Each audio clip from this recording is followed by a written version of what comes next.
Isso é Esparta. Em uma das cenas mais importantes do filme 300, o rei Leônidas, antes de jogar um mensageiro persa com um chute num profundo poço, grita: Isso é Esparta.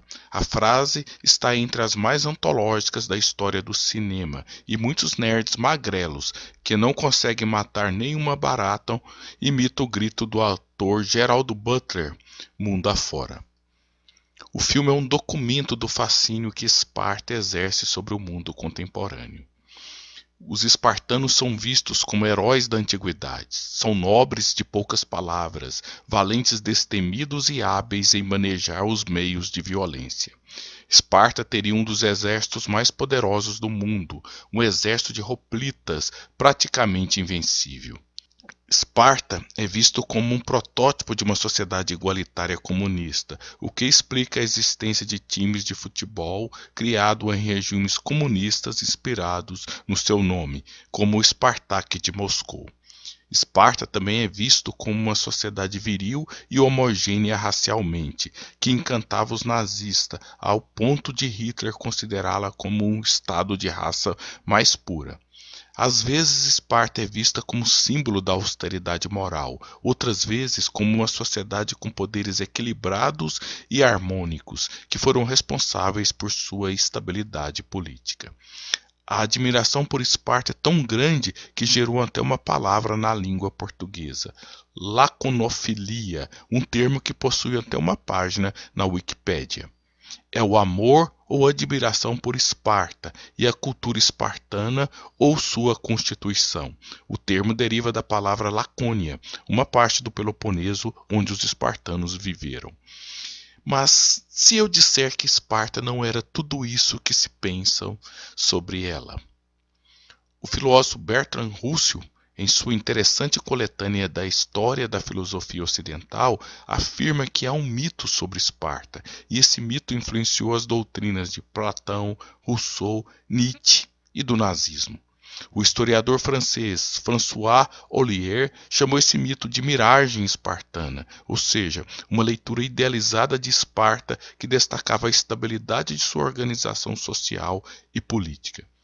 A fonte do nosso fascínio por Esparta está em autores que idealizaram a cidade para justificar a proeminência do governo aristocrático frente ao democrático. No tempo em que a crença de que os aristocratas eram descendentes dos deuses estava se desgastando, o estilo de vida de Esparta servia para reforçar a superioridade moral e física dos aristocratas frente ao restante da população.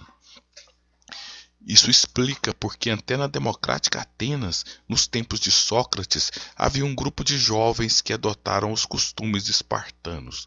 Deixavam o cabelo crescer, não costumavam tomar banho e tinham as orelhas amassadas de tanto treinar boxe. Eram os ancestrais dos atuais lutadores de jiu-jitsu, os bad boys. Muitos desses jovens se tornaram os apoiadores da ditadura dos 30, que ocorreu em Atenas em 404, imposta por Esparta. O historiador francês Gustave Grottes afirmou que o que sabemos sobre Esparta é resultado de uma série de construções espartomaníacas iniciadas pelos discípulos de Sócrates, principalmente Xenofonte e Platão.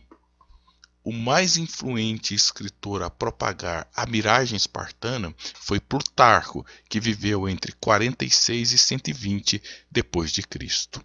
Ele era um escritor de biografias de homens ilustres do mundo greco-romano e escreveu a biografia de Licurgo, personagem responsável por ter criado as leis espartanas. Os escritos de Plutarco foram muito lidos a partir do Renascimento e difundiram a miragem histórica da sociedade espartana. Bom, já sabemos que a visão de Esparta é distorcida. Vamos agora desconstruir o mito para se aproximar da realidade. Primeiramente, é preciso esclarecer que mito não é sinônimo de mentira. O mito pode ser uma meia-verdade, uma generalização para um longo período de características que ocorreram num período específico. Pode ser um exagero de qualidades reais. Desconstruir o mito de Esparta significa basicamente colocá-la dentro do seu contexto histórico. Vamos então reler, com olhar crítico, algumas das mais admiradas características de Esparta. Então, não deixe de ver os outros vídeos do canal sobre Esparta. Neles, vamos falar sobre os seguintes temas. Será que o exército espartano era realmente invencível? Como era a vida das mulheres e das crianças em Esparta?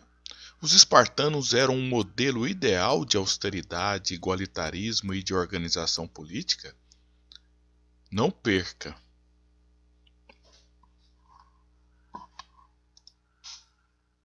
Olá, sou o professor Eliezer Cardoso de Oliveira. Agradeço pela atenção.